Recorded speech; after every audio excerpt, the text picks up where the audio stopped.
Hi, and welcome to Designed for Life, the podcast that brings design and technology teachers and business leaders from across the UK together as we collectively seek to inspire, energize, and create the workforce of the future. Hi, and welcome back to Designed for Life, the podcast brought to you by the Design and Technology Association.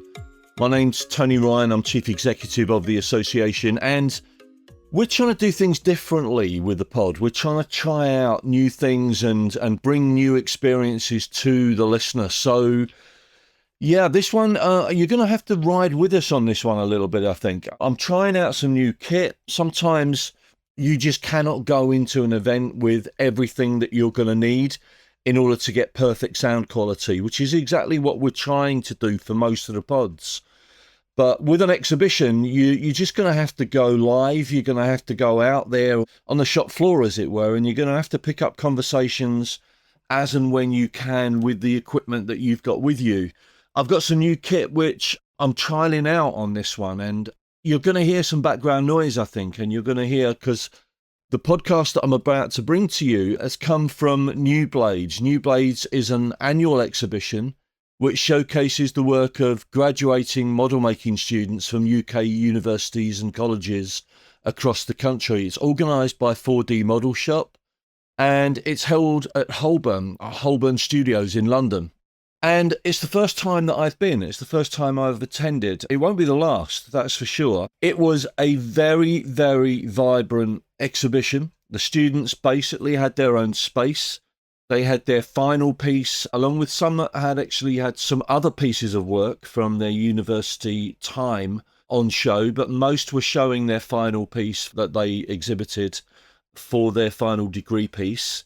And they were there to talk about their work. They were there to talk about their experience. And you've got a mixture in the exhibition of students from universities, FE and HE institutions right the way across the country.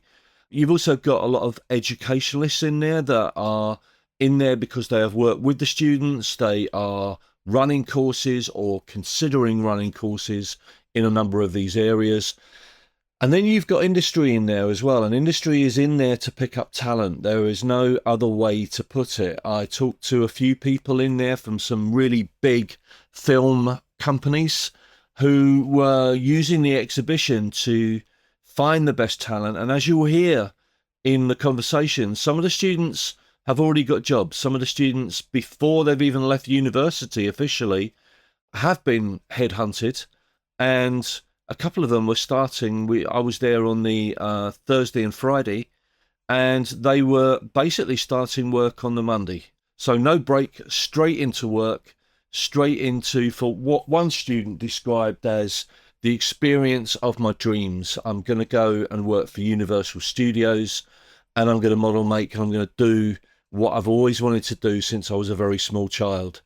So please forgive the background noise and go with it. This is bringing you, I guess, the experience of being at the exhibition, being there with the students around, and talking to students and people from industry about how design and technology could lead into one of many courses in model making, which is either in architecture, it's in filmmaking. There are a whole range of sectors on show.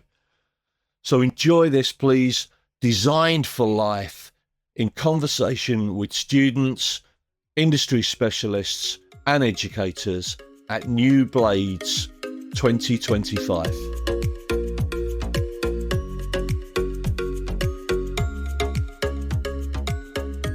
So my name's Inigo Robbins. I'm a third year at Arts University Bournemouth, about to graduate, and I'm studying model making. Right. So tell me what your background, what made you go into model making? So I started originally when I was a kid. My father's a car mechanic, so I sort of grew up around the idea of making and lots of sort of tools, and he showed me lots of techniques. And I was always quite into that when I was younger. And then I got to secondary school, and luckily my secondary school had a fab DT department. Okay, where was that? Do you mind me asking? Just in a little town north of Brighton called Lewes. And so we were one of the first people in the country to get 3D printers, all that kind of stuff. This is back when 3D printers were really new as well. So that was very exciting. And I had all this metalwork experience from growing up around my dad and all this sort of more technical design and plastics experience in DT. And I then went on to college to study 3D design at A level. And I remember distinctly typing into Google 3D modeling course because I just wanted to see everything. And this course was one of the first things that came up, and I have not looked back since. Right. So tell me about Bournemouth. Tell me a little bit about your experience there.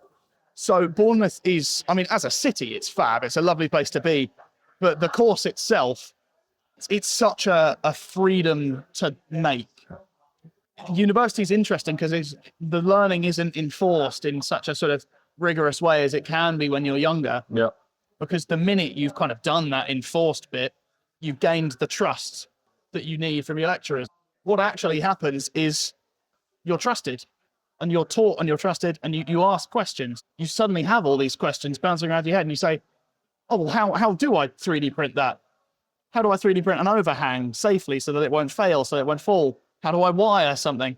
And then you go up and up and up until you're asking questions like, okay, well, if we're talking C++ code, and then you start speaking in gibberish, but it's the best bit.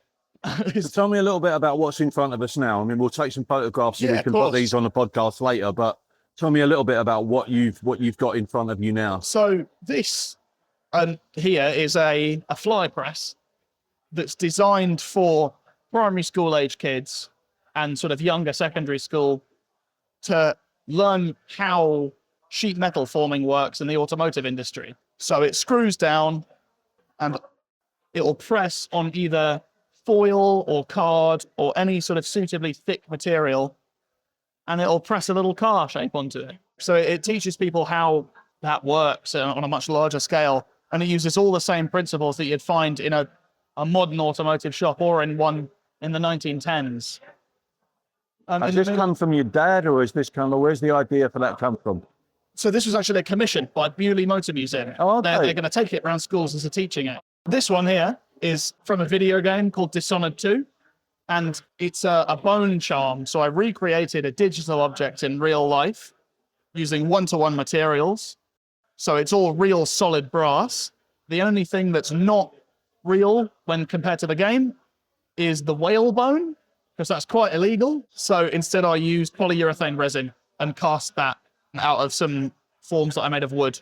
And then finally is my final project, the Mr. Atomic nuclear-powered coffee machine. Okay, tell me a bit about that. From a sort of reimagined alternate history, 1981, you have the Mr. Atomic. Do you have to imagine this world where nuclear power was seen as actually this amazing thing that could help people in the future? And as such, the Cold War never happened. So you get a big Korean tech giant combined with a big German manufacturing company to make this. That's in my mind, at least. And it goes forward to produce a sort of a coffee machine of similar visual styles to 1981, but it's got a great big nuclear battery on the front and a big shiny label that says Mr. Atomic.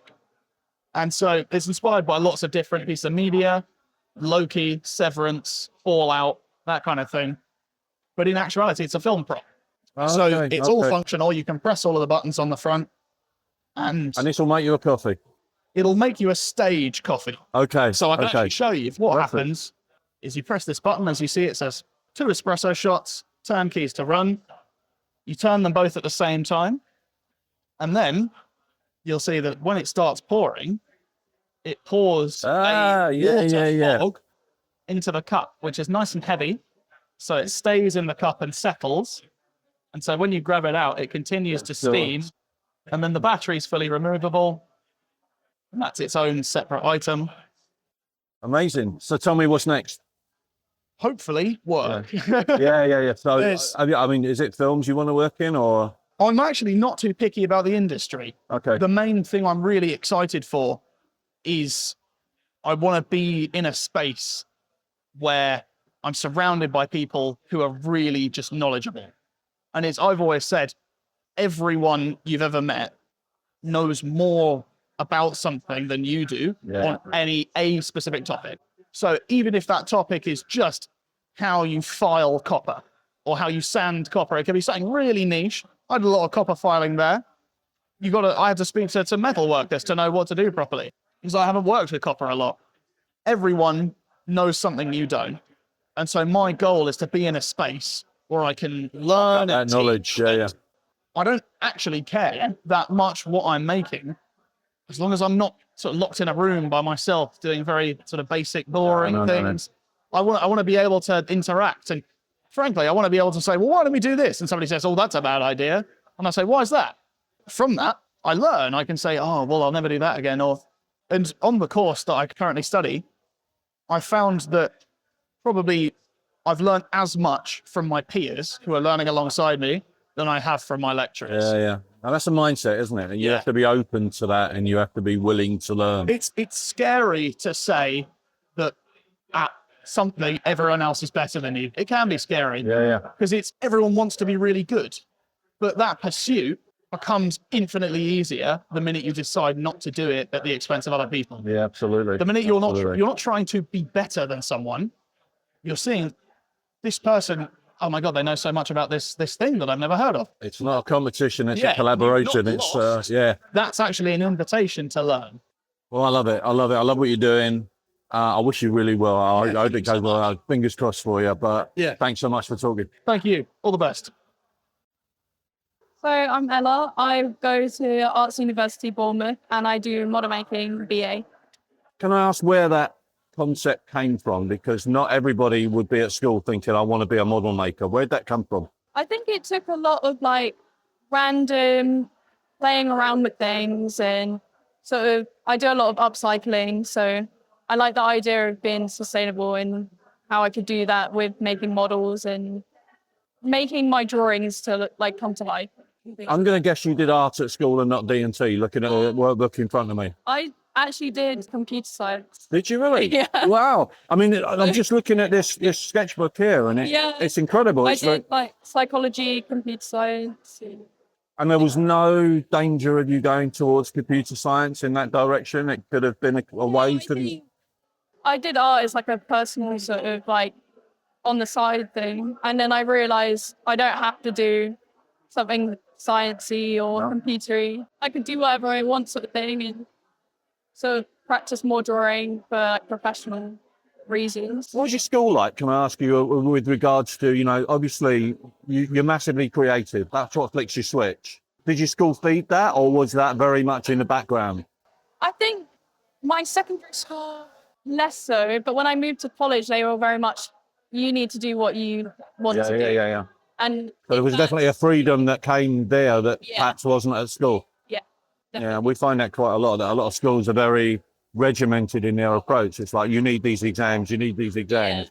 And it's a little bit, if you're good at one thing, then that's really good. But if someone's better than you, maybe they take priority. Yeah. I think that's the only thing that you sort of get left behind a little bit. Tell us a little bit about Bournemouth then. How's Bournemouth been for you? So Bournemouth's been really good. I mean, I've changed courses. So I started on a set design and costume course. Okay, and what made you change? I just don't really enjoy it. I think we had to start with costume making, which I had never done before. Yeah. And I think that was really good to sort of learn design as a whole.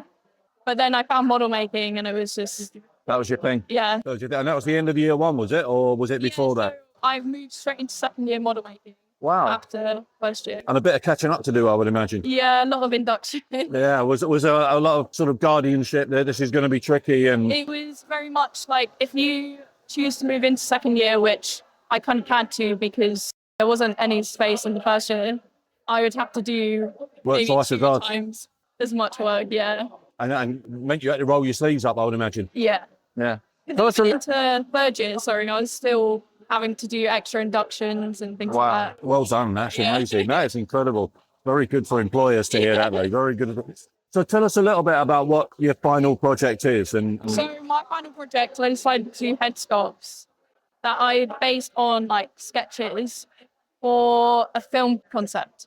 So I wanted to create a zombie film sort of based around mold and how if this mold sort of mutated so much that it could infect people. And I did a lot of like sketch work. I did a bit of casting. I went into casting and I started doing a little bit of scene writing too, a lot later on. wow, this sketchbook's amazing. I'm going to have to get some photos of this before I go today, because it you. needs to go alongside it, because we're talking about it. It won't do it justice. It won't do it justice. And from here, what's the next step? I definitely want to go into sort of concepts and working with films sort of behind the scenes also. Any good conversations today?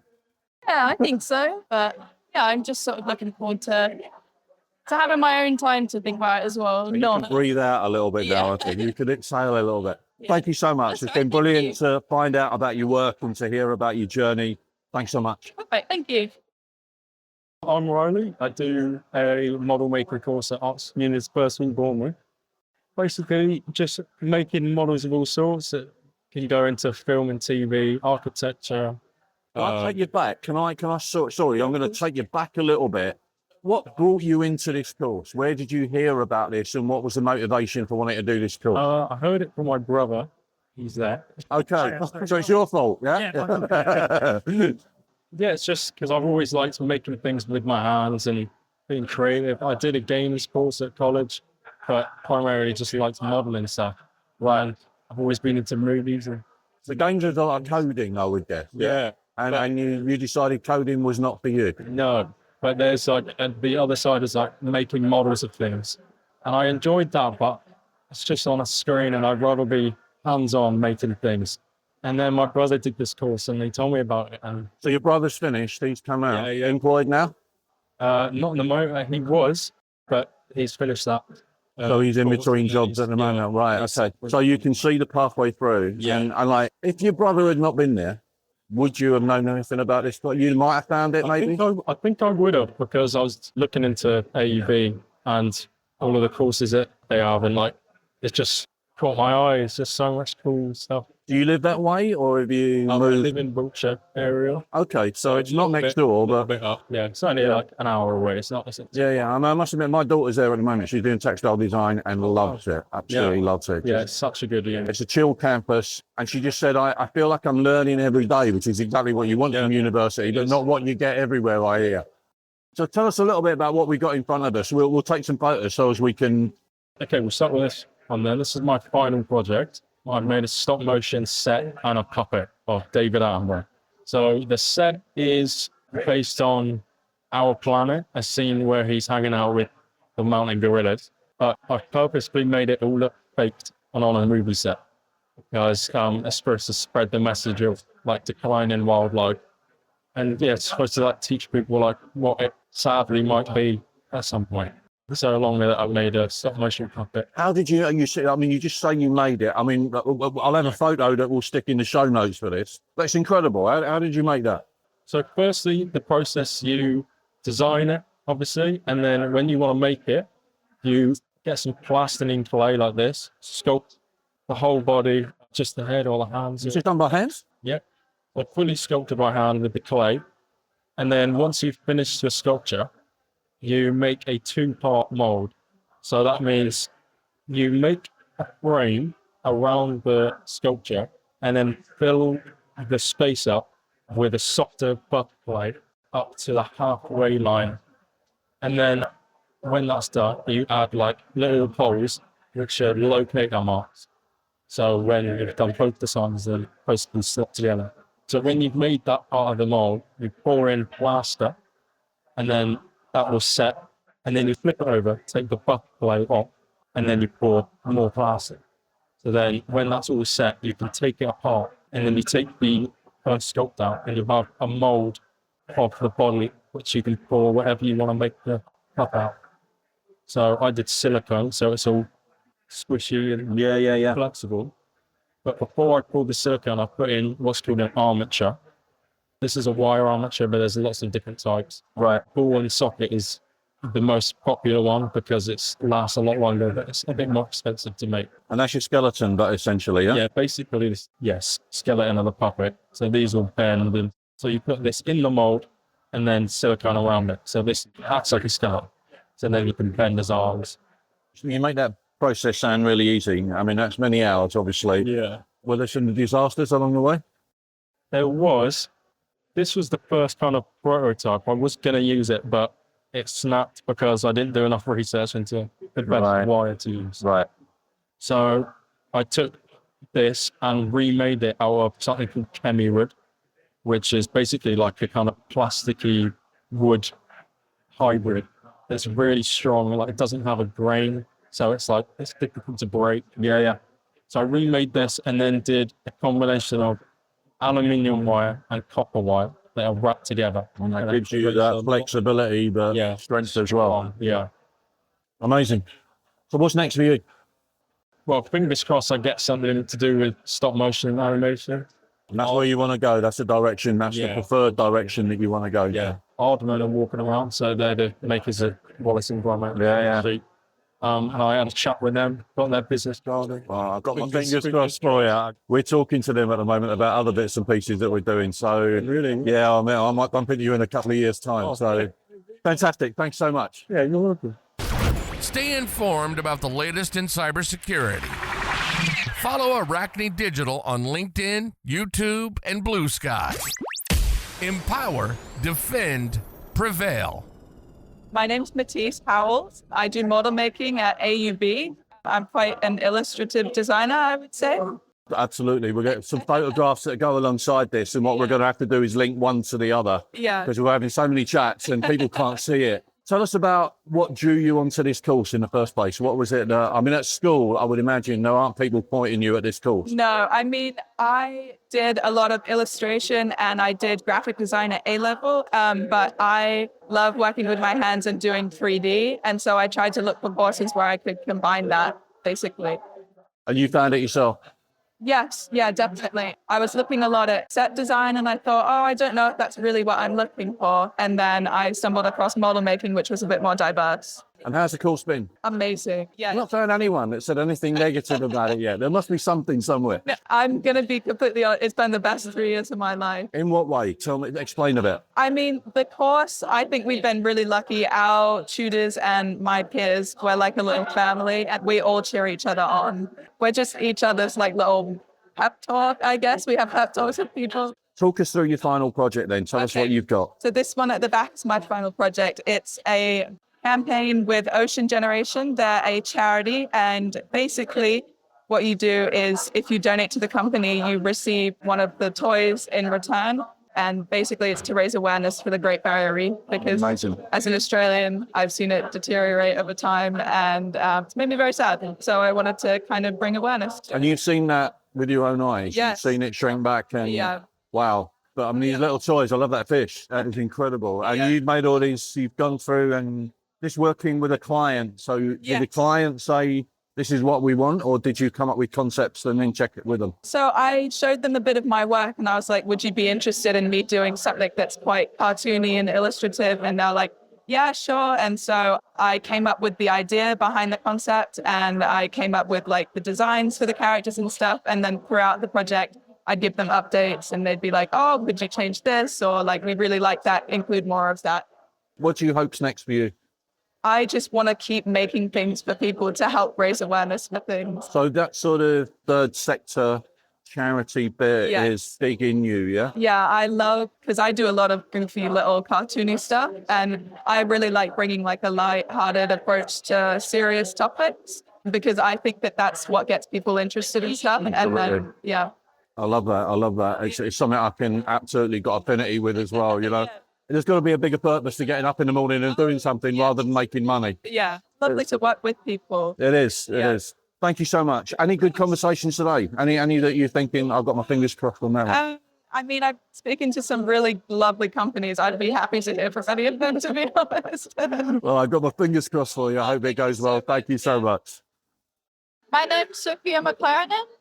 I just graduated from Arts University Bournemouth doing model making. What drew you to AUB, can I ask?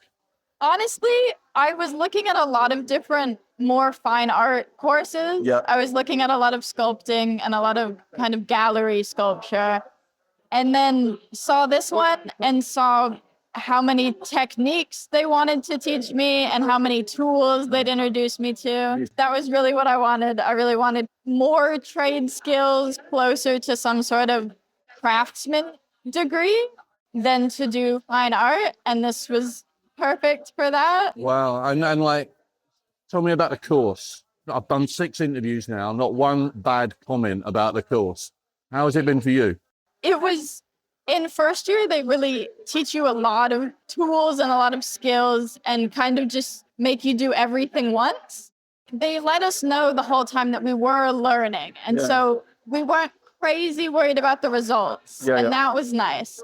But it was a lot. Like, we were consistently working, especially this course, we were quite consistently in uni working. There wasn't really a lot you could do from home. So they started us off pretty strong on just 9 to 5 being in uni to get what we needed to done. But it was good because it meant that throughout second and third year, there wasn't really a switch. We kind of just had to keep moving forward. It's probably felt like a job the last year especially. Yeah, and it's made you really get into a routine of planning out your day and planning out what needs to get achieved in a day and kind of getting through it. What do you think's the most valuable thing you've learned at university that's going to help you transition into work? Honestly, it was to go ahead and do things. There was a lot of things that seemed really daunting. And I think to instead just ask how I would start doing it and ask what the first entry level into making that thing or doing that process was. Nothing's off limits. You just don't know how to do it yet. Yes, I like the word yet. It was really nice because it meant that none of us really knew what we were doing, but all of us had kind of seen films we liked and things we liked that we wanted to be able to do. They gave you the option to, like maybe you haven't done it before, but let's just start. That's amazing. So talk to us, I mean, these are amazing. What are they? And tell us a little bit more about them if you could. They're 2/3 scale, made as kind of high-end collectibles. And so they're full silicon bodies with punched hair and kind of painted on textures. They have resin teeth. And they're made to just be kind of like a very high quality version of like close to a film prop, close to techniques you would see in the industry, but on a more scale that you can have and you can kind of see in miniature. I mean, this has got the whole Cruella de Vil thing going on there. It's just incredible. Have you had any good conversations today that you got your fingers crossed on? It's honestly hard to tell. People aren't really flagging them who they are. But I've had a lot of good conversations with people. And so hopefully... Well, let's keep our fingers crossed. Thank you so much. And thanks for the interview. I really appreciate it. My name's Luna Ubide Holmes. I'm at Arts University Bournemouth and I'm studying model making. I've never met anyone called Luna, so there's a first. So AUB, tell us about it. You've loved it, yeah? Yeah, I loved it. I actually originally went there to study film. So I did a year of film. It wasn't for me, but then I found model making, which I would have never known about if I hadn't gone to AUB because I'm from New York and they don't have that there. So that's not a Bournemouth accent. So you, at the end of first year at film, decided you were going to switch? Yeah, around halfway through, I was like, this is not what I want to do. And that's scary though, isn't it? Yeah, I mean, I was like 18 and like just moved to England. Yeah. Didn't know what to do.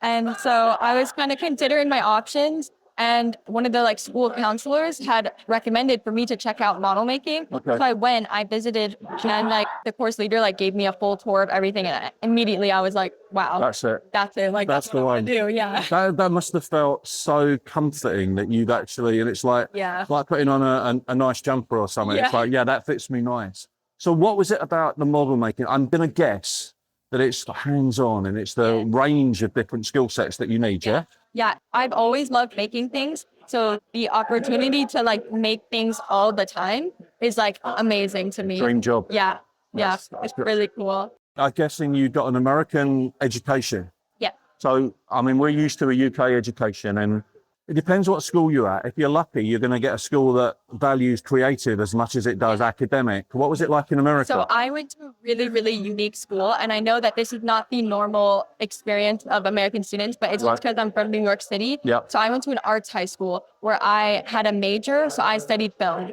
So I studied all the normal academics, but I would also study film every single day. And that's why I thought I wanted to go into film. But it was quite different. Well, I get that completely. So tell us about the project. Tell us what we've got in front of us. We'll have some photos that we'll join up because obviously we won't do this justice on a podcast, but tell us a little bit about what we've got in front of us. Okay, so this is my second year architectural model. It's an architectural model of Colonia Güell, which is a building by the architect Gaudi, and it was never completed. So I made this model based off of like a few concept drawings that he had. And I'm really into knitting and crochet. So I chose to make the model out of knitting because I felt that the textures and the patterns of the lace sort of represents the textures on his buildings. Like Sagrada Familia like has so much texture on the outside. And I feel like the knitting in a way like kind of replicates that. I love that because you see these buildings sometimes and it feels like you could break a bit off them, doesn't it? It feels like it's like the Natural History Museum in London. It's a little bit like that. And this is amazing. And like you just dropped casually, to knitting and crochet. Where did that come from? I've been knitting and crocheting for about 5 years now. I knit my sweater. I've just joined that up. And I run the Fiber Arts Society at AUB. So I like teach people how to knit and crochet all the time. Wow. I'm really passionate about it. Yeah. My daughter, I think, dropped into one of those, and then because she was on her own, she didn't go back. But she should have done. She should have done because she sits at home trying to knit, trying to find her way through it. And tell me about these bits that we got here. So this is my final major project. I made 4 replica artifacts. So these are the original medieval artifacts. Yeah. And then these are my replicas. And the idea behind the project was I'm very, very interested in history. So I wanted to replicate the artifacts using the same processes and materials that they would have used during the medieval times. Wow. So all of these models are like made using modern materials that are like equivalent to what they might have used during the medieval times. So yeah, these 2 are at 1-to-1 scale. This one is scaled up because the original is like this big. So it's a brooch, is it? It's a brooch. It's an Anglo-Saxon brooch. And then this was scaled down because it was very large.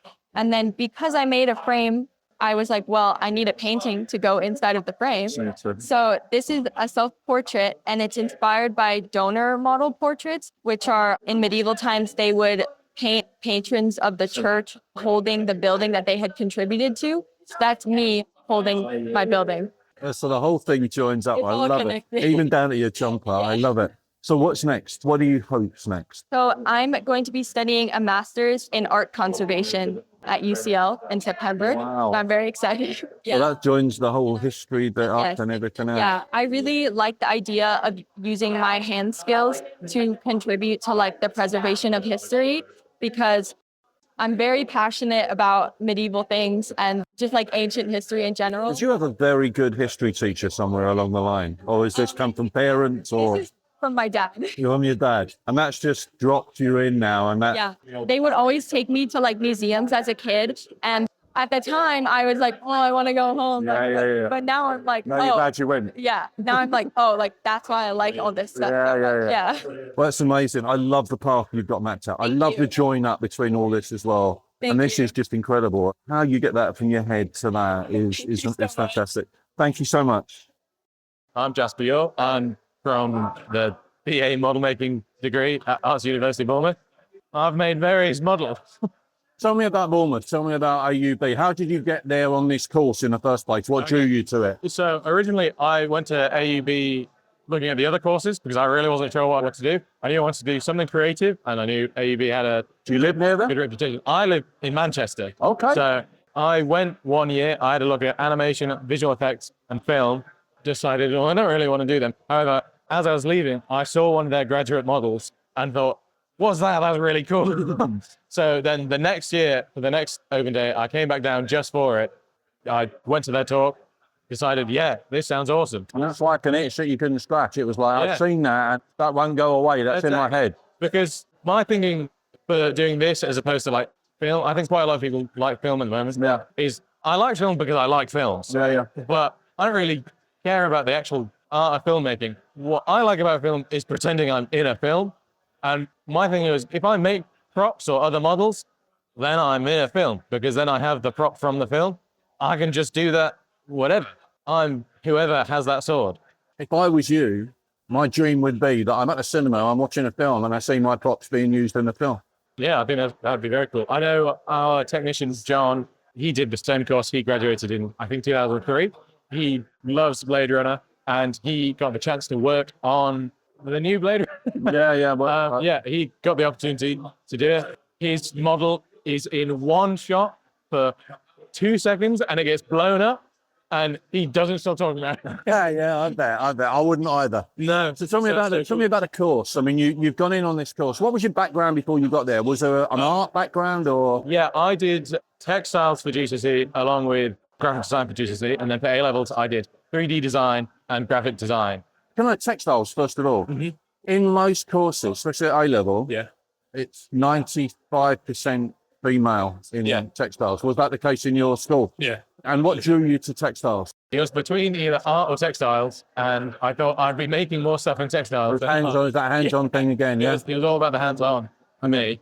Yeah. And then graphic design, along with, what was the third one? So graphic design and textiles were the GCSE. Yeah. And then for A-level, I did graphic design again and 3D design. Then I had a gap year after that where I was a design technician at a school working with the graphic design and 3D design departments. I was doing a lot of laser cutting, a lot of just like general class setups. And that must have really helped you on the course that you're on now, yeah? A lot of the techniques you were using, maybe? Well, a lot of it was more the technical stuff of just like using the machines and everything. But the team environment was very good. The structure was nice as well because it was at a school, set time.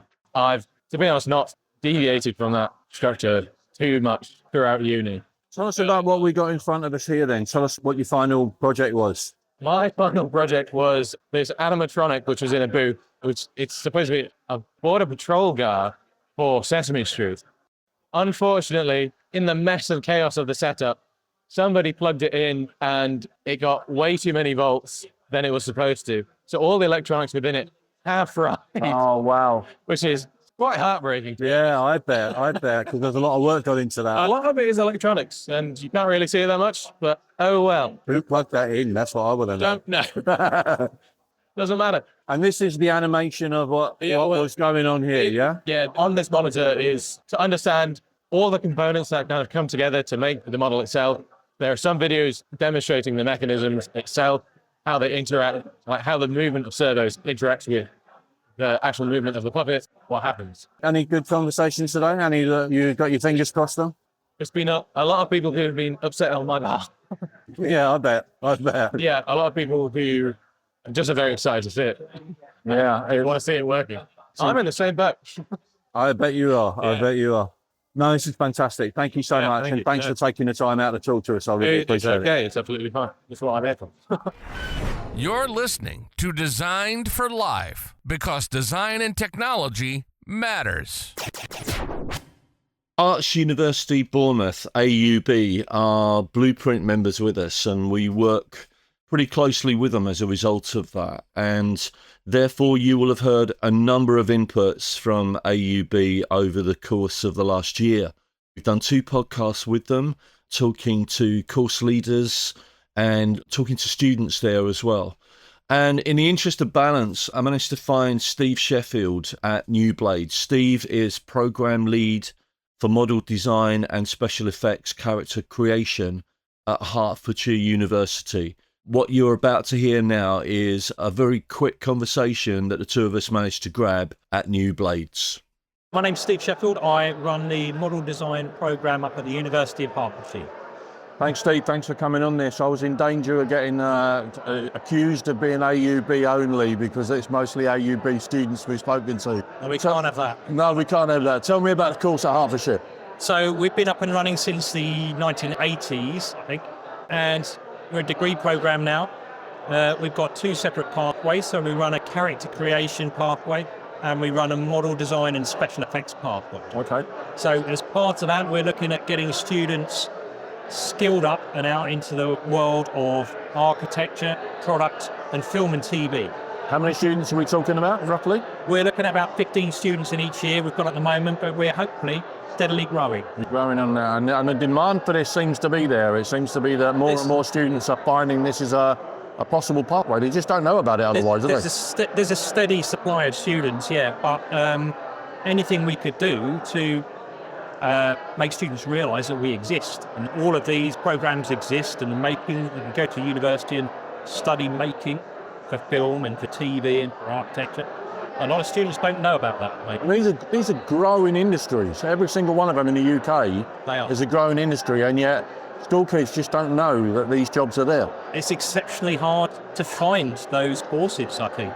Maybe things are falling down in schools and colleges.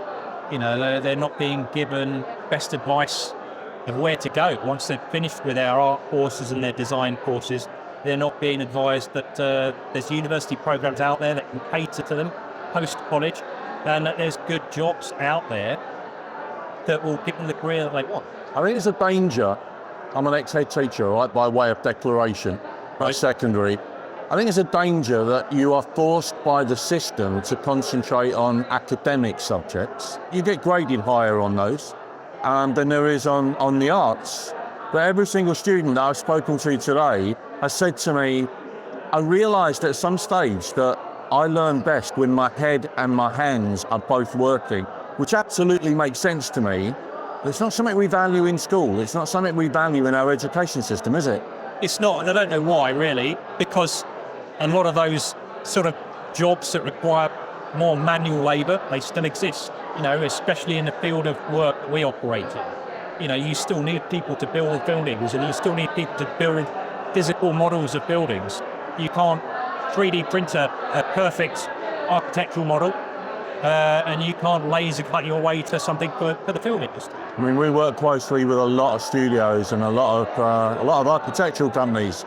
A lot of them will not let their designers go to CAD too early because they're reluctant to come back from CAD, but they'll come back from a model, a concept. They'll come back from that easier than they will do from a very complex CAD drawing for some reason. So what is Hertfordshire, and I've asked the same question of AUB to be just transparent, what are you doing to actually get this message into mainstream education?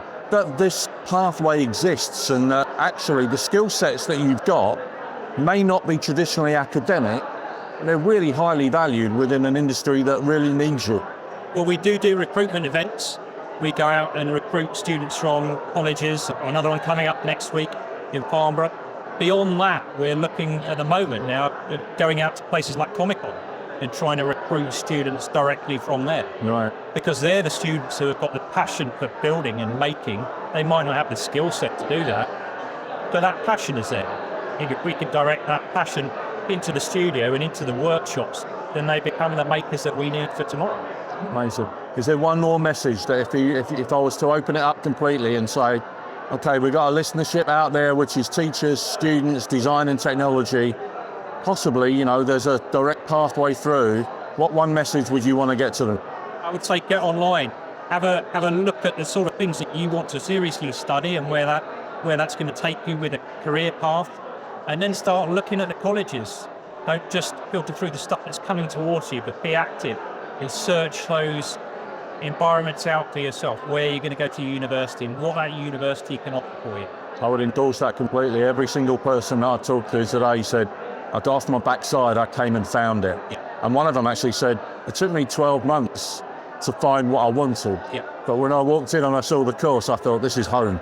This is where I am. It's a cyclical thing. We kind of know from talking to students, they don't know that these courses exist, but they're out there. Just got to look for them. Yeah. Thank you so much. I've recognised that in a number of the conversations with students, we're talking about the models that they had in front of them. What we're going to do is we're going to tag each conversation in the show notes to photographs and video on our website, which will allow you to very quickly link the conversation to the actual model. So you'll be able to pick up what we're talking about. You'll be able to see, believe me, some of the models, in fact, nearly all of the models are really worthwhile looking at. There's an incredible range, and the depth, the detail is just incredible. So in the podcast, if you're walking the dog, if you're in the gym, wherever you happen to be, then you're probably going to pick up some detail of it, and I'm going to describe it. It will be up to you whether you then follow the link thereafter, but my recommendation to you is just follow it up, have a look at some of the models, have a look at the quality, and then just see how we could bring that back into the classroom, because what we're looking at is that continuity of learning all the way through. I'm here with Ruby, isn't it? Yeah. Lovely to meet you. We're standing in front of an incredible model. Before we talk about this, can you tell me, first of all, the course that you were on, university that you're on, and then what course has been about? What has it been like for you? So I do model design with the University of Hertfordshire, and I am very film orientated. So I think you can pick many pathways. There's character, special effects, and model. I'm on the model pathway, Okay. which involves architecture, models, whole vehicles, props. We've got an incredible model, which we'll talk about in a minute.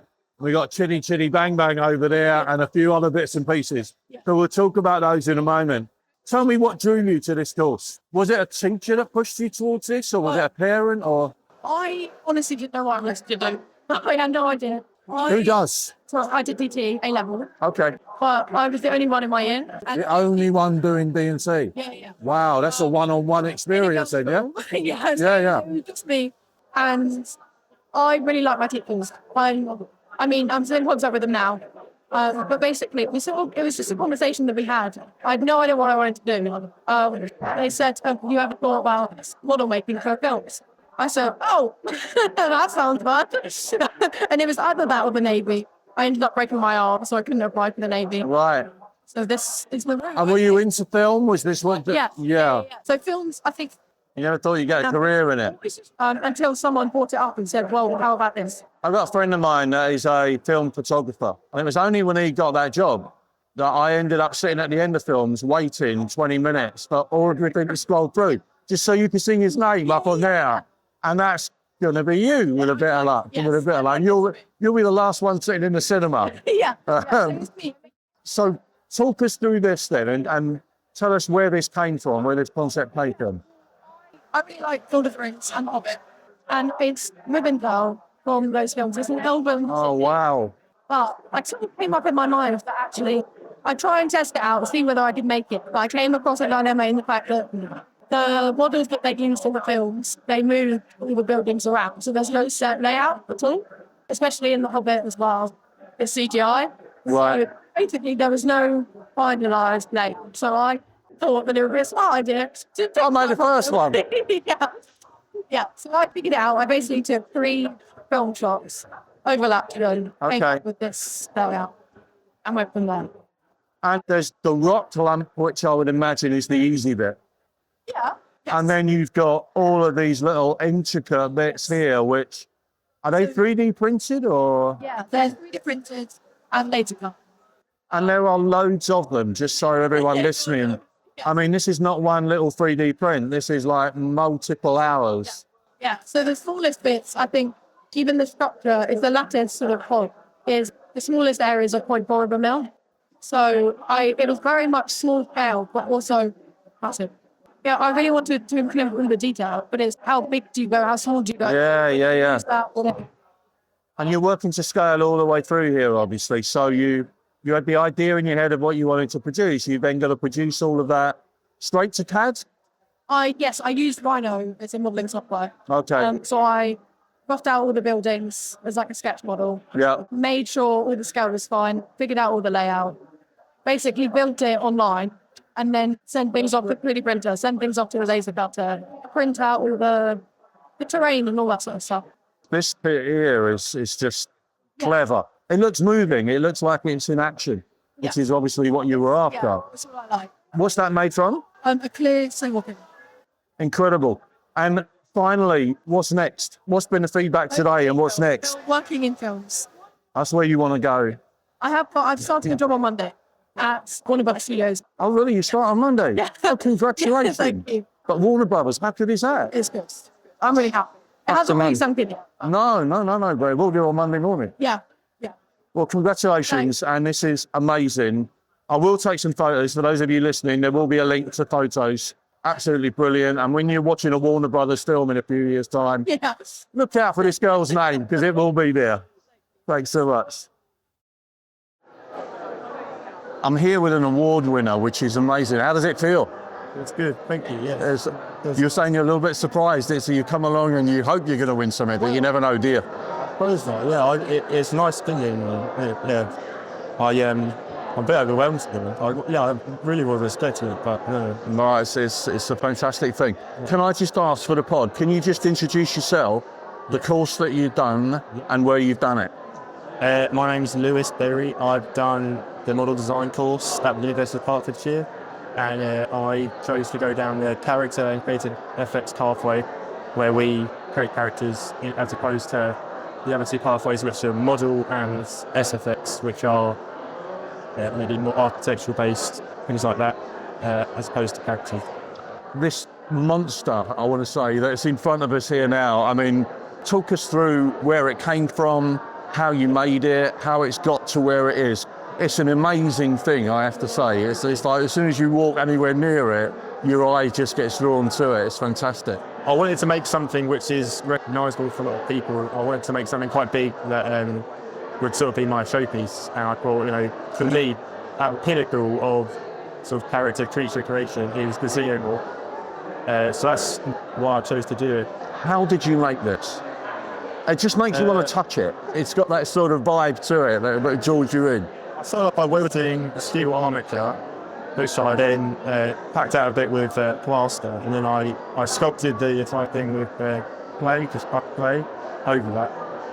And then I made a mould of it using silicone with a plaster jackets, and then I cast it in polyurethane resin. The outer layer is resin, and then inside is a combination of chopped strand and polyfiber, fiberglass.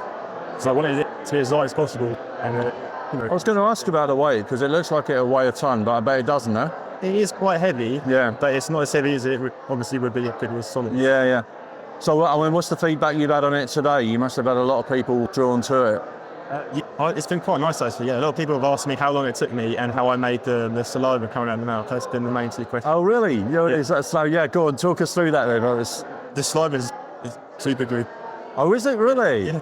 I was going to say hot glue gun and just drawn out, but it's yeah. I mean, it looks so realistic. It's fantastic. So, you've won an award. You've finished your course. Yeah. What's next? I suppose the easy answer is I'd like to work on film. Any leads today? Any conversations that you got your fingers crossed on? I had a couple of conversations with people. I'm not sure really. We'll see.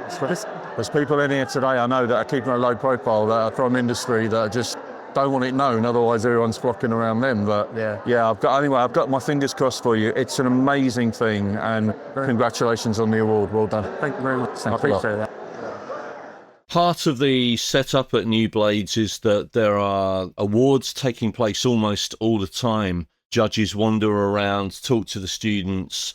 They've got their criteria for marking. So there are awards that will be happening around you. There are no specific times for them. It's just this one's ready, it goes.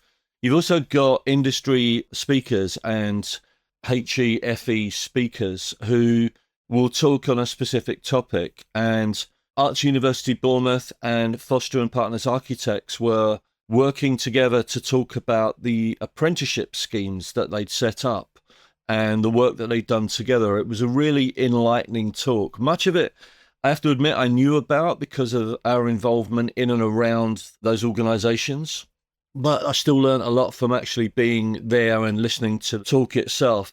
Two people that contributed towards that were Chris Conlon. Chris is director at Amalgam Model Making Limited in Bristol.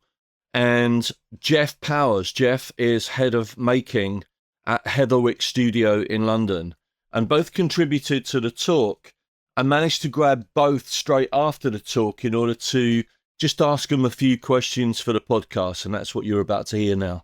My name's Chris Conlon. I'm one of the directors from Amalgam Model Making. We're a Bristol-based model making company, and we come down to New Blades every year just to see the new talent coming out. So that's why we're here again. Yep. Fantastic. Yeah, and I'm Jeff Powers I'm head of making at Heatherwick Studio, and we're an architecture firm here in London and worldwide. And for the same reason, making is really important, and model making is really important to our design process. And it's great to see what the students are doing every year. Fantastic. So today, with the mission that you're on here, I mean, you're explaining, you're trying to get a message out here to schools, to teachers. What is that message? Why is it important? we're really interested in breaking down the ivory tower of design. I think traditionally it's been industry, the design industry has been for a certain type of people that can effectively afford it. And we don't think that it needs to be that way. And we're trying to find ways to kind of change that. So Thomas has recently produced a book called Humanize, which is about the same process, about bringing this idea of design and design thinking and the importance of space and crafts and our cities, and make it tangible and to the benefits of everyday people, not just architects and designers, but for everyday people. And part of that is how we make things and how we think about making things, and model making and traditional craft is part of that. All parts of these is really important. So we're trying to feed students and young people to think that that is possible for them. This is a very valuable skill in education. It's still extremely pertinent in this new environment, and really valuable for all involved. And it's something that is easy to do, it's fun to do, and it's something different and exciting. Yeah. I've got a string of interviews from students here today. Every one of them has come with a common theme, and that is, I realized that I was a little bit different in as I learned best when my hand and my head were working together. And that's a common thread all the way through. You're nodding your head. I mean, you're agreeing with that. Well, very much so, because it sits personally with me as well, having been recent dyslexia diagnosed only a few years ago, and noticing that there is that sort of wiring that's maybe different in makers and designers and stuff like that, And for one, that whenever I was at school and in my time in art college, enjoyed the hands-on element of it, but stumbled into model making, didn't know about it. Maybe. How did you do that? How did you find that? I went into the job market in Belfast. I was working in a shoe shop, and then went into the job market, and there was an advert for model maker required, no experience, and stumbled into it that way, really, whereas I wish I could have found out about it earlier, be highlighted in school that it's an option, whether that be through university, whether it be through apprenticeship, whether it's, being picked up as a junior maker at 16 by a firm who are willing to take a punt. So part of, I suppose, our thinking as a company is really to try and cast the net wider to find people who, and in some cases, who might not have been sitting well within academia, and then finding a route into a creative career that they can excel at, that maybe the traditional education system would have got lost in or fallen through the net in some shape or form. And those kids sometimes aren't the A-grade kids, are they? They're the kids that, for whatever reason, dyslexia, whatever it might be, they'll be the kids that are getting the B grades and quite often won't even get that interview as a result of that. So we worked with one studio who said to us, all the kids we're getting are from private or grammar schools, and they're mostly white. Yeah. And it was like, well, have you looked at your selection process? Because your selection process is actually just pulling those in. So it does require a deep dive by companies, doesn't it? You have to be willing to change. Well, we moved workshops about 5 years ago and ended up in probably one of the more deprived areas of Bristol, if not the UK, and we looked around, and we came from probably a more affluent area just because of where the business was set up. But we did then reach out to the local schools and academies, and we were talking to kids there, and COVID did have an impact. We had young Patrick lined up from the tower blocks opposite the workshop to come in and do work experience, and unfortunately, global events got in the way of that. But that was a deliberate reach out to the local community to try and find talented people that are out there, that maybe either the system isn't set up to sort of highlight where their skills are or find those skills and talents, So it was quite a deliberate thing. And that was born out of, I think, a very successful work experience process that we ran, from year 10s to sort of A-level students as well, and you can find those little gems in there, and we've had some success. I keep thinking of young Jake, who came in, did 2 weeks work experience, and the teacher said he's not quite settled in. And then a few years down the line, he comes back in as a trained architect. That opened up that, there are other jobs out there, that are creative, fun, all this, 107 podcasts now. Lots of designers, lots of model makers, lots of engineers. Serendipity, a bit like yours, has brought in probably 50% of them. Yeah. And we can't rely on serendipity, can we? We've got to make it a more structured path in, and that's what you're trying to do. It's really encouraging to hear what you're doing. I wish you all the best with it. If there's anything we as an association can do to help you, just reach out, let us know. Yeah, brilliant. Thanks so much. So that's it. I really need your feedback on this one, because the sound quality, as I said at the beginning, there's no way that's going to be of the quality that we would normally manage to produce in the studio. And I'm always looking for ways to make the sound quality better. I listen to a lot of podcasts myself, and the one thing that puts me off sometimes is if the sound quality isn't good enough. and I can hear hiss, crackle, etc. The very nature of what we're trying to do here is bring a live event to you via a podcast. So you are going to get noise in the background, no matter how good our editing is and no matter how good our equipment is. So some feedback would be wonderful on this. Probably the easiest way to do it is Designed for Life at designtechnology.org.uk. Designed for Life at designtechnology.org.uk.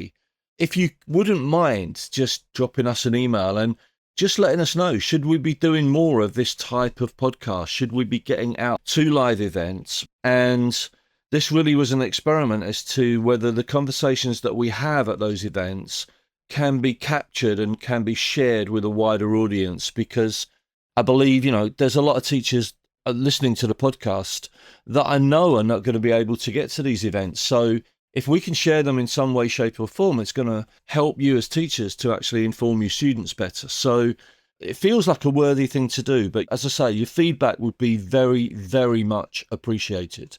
Thank you to everyone who contributed on the pod. There were a lot of people, and I did jump on people. I'm awful like that. It was wandering around. I have to admit, the students were great. We had one student who just was slightly overwhelmed and said, I'd rather not talk on the pod if that's okay. And we switched the mic off, and I then talked to her for about 15 minutes and she was amazing, but she just didn't have the confidence to do that whilst there was a green light on and we were recording, which I absolutely understand. But I have to say, I was completely bowled over by the quality of the students in the room and the dedication of the students in the room. Every single one of them had chosen a pathway because they knew themselves really well and knew what they wanted to do from a career perspective that was going to bring them joy. And, that thing that if you do something you enjoy every day, then you never work a day in your life. Well, that's what they were chasing. Every single one of them were chasing that ideal. And I was just wowed by them completely. As you will have heard in the pod, if you've listened to all of the student interviews, quite a few of them already had jobs. The number of jobs in this sector is growing exponentially. The number of students coming and wanting to work in the sector is not quite keeping up with that. So we're trying to do our little bit to join it up. We're trying to work with organisations that do this work and exemplify it and show it to younger people. And hopefully you will have found the contents of the podcast useful to you and useful to your school, useful to your students. Yeah, your feedback would be appreciated. Thank you to Arachne.digital for their support, which makes this happen. Until the next time, which will be very, very soon, I wish you well, take care of yourself, and we'll be back with you soon. We hope you've enjoyed this podcast. If you did, hit the subscribe button now, as we have guests lined up for future pods that will inform, inspire, and entertain. This podcast is brought to you by the Design and Technology Association.